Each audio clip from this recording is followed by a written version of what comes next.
আমরা আপনাদের সাথে আছি, জাতি আপনাদের সাথে আছে। সবাইকে ধন্যবাদ। আসসালামু আলাইকুম।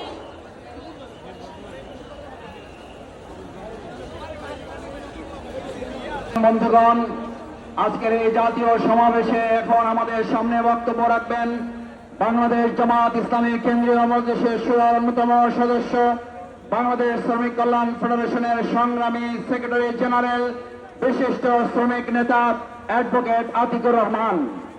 আউযু বিল্লাহি মিনাশ শাইতানির রাজীম। বিসমিল্লাহির রহমানির রহিম।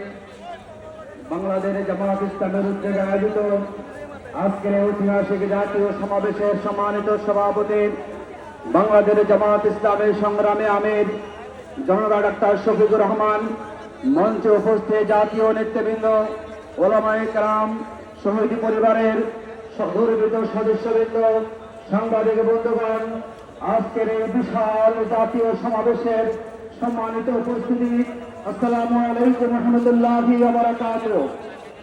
আমি আজকে শুরুতেই স্মরণ করছি ২৬ জুলাই আন্দোলনে শহীদ আবু সাঈদ থেকে শুরু করে যারা জীবন দিয়ে আমাদের জন্য ২৪ আগস্ট দ্বিতীয় স্বাধীনতা এনে দিয়েছেন, আমরা সে সমস্ত শহীদ ভাইদেরকে অত্যন্ত শ্রদ্ধার সাথে স্মরণ করছি।